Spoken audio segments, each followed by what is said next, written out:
apparently they held one on subliminal communication technology, which was held in the year 1984 of all years. And put into the record was a Southern California Law Review document that mentioned several very interesting points. First, it notes that according to previously classified documents, the CIA was testing subliminal manipulation in movie theaters during the late 50s.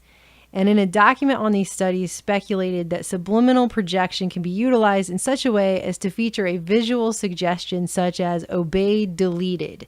So they were openly, literally discussing putting the word obey into a subliminal, and they were openly doing it in movie theaters across the country, including one in Alexandria, Virginia in the late 50s, right around the same exact time that this national anthem sign-off would have been created.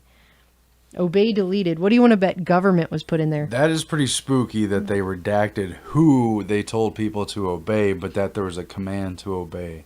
It also says here that the Central Intelligence Agency has investigated the possibility of using subliminal communication to implant suggestions or commands to reduce a subject's resistance to hypnosis or to affect political outcomes. That's all stuff that's on record. And even this law review admits the extent of the CIA research is unknown. But they were saying obey something. They redacted whatever that was.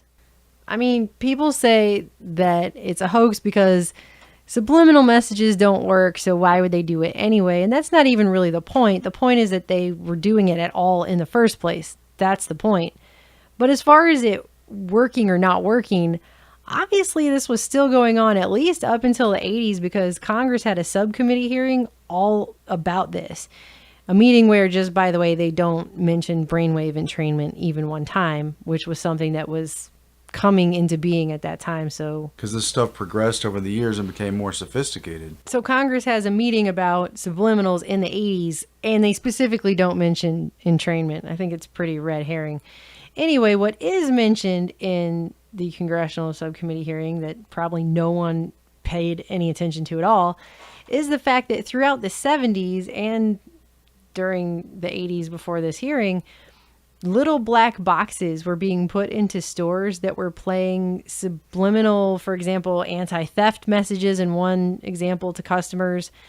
And it cites a 1979 article out of Time magazine where it specifically talks about how they're using these little black boxes that mingle bland music with subliminal messages, an anti-theft message, I am honest, I will not steal, repeated rapidly 9,000 times an hour at very low volumes that are barely audible at all to shoppers, but register in some deep recess of the brain and apparently influence behavior.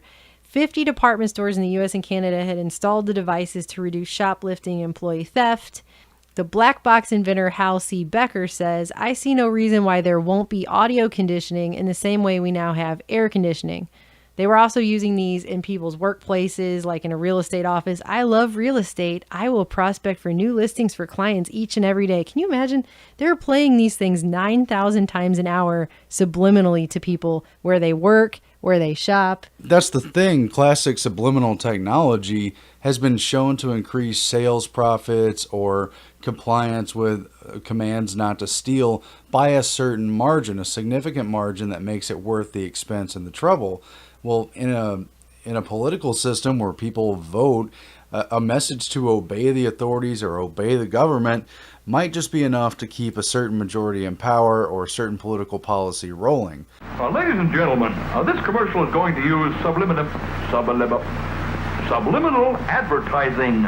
But much more significant than that is the fact that visual subliminals in a single frame of a movie or spliced between words, as we saw in the 40s, 50s, and 60s, has become a refined scientific targeting technique where they have a specific frequency and a specific audience in mind. They can layer signals underneath the visual and audio stuff that you watch on TV or in movies.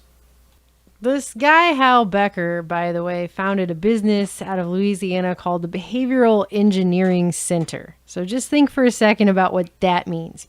Without trying to make this long video even longer, Becker has co-authored several papers and used to work directly with a neurosurgeon named Dr. Robert G. Heath.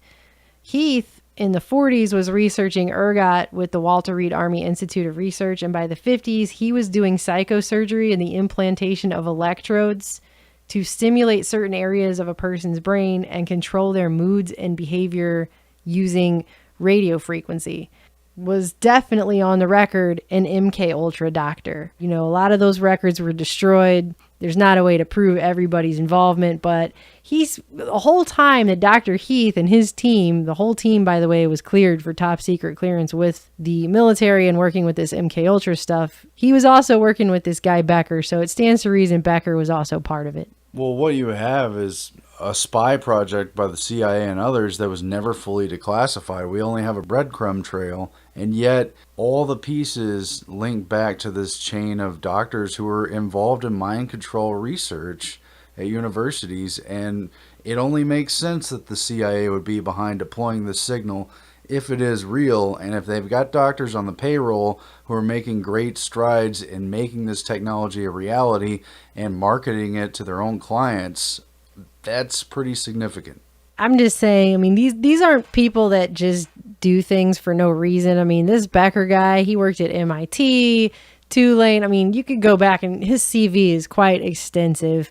These people were all highly educated people. So you can't tell me that by the 80s, he's randomly doing this for no reason because he doesn't think it works. He's an engineer by trade. He was working in neurosurgery, and he wouldn't be working on subliminal technology for 30 plus years of his life if it didn't to some extent work and there wasn't other things involved there. And obviously we know the technology is completely moved above and beyond whatever this was. But the point is they were doing it, and there are declassified CIA documents, according to the congressional record, which show that the CIA was literally talking about putting subliminals into things that say obey. Now we have this national anthem, and I don't know, just think about how many times your average American would have seen the sign off. This message was played over and over on TVs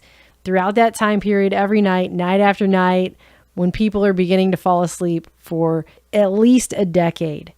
And so what did they accomplish what they were trying to? Did they not accomplish anything? Does it matter? The fact is they did it.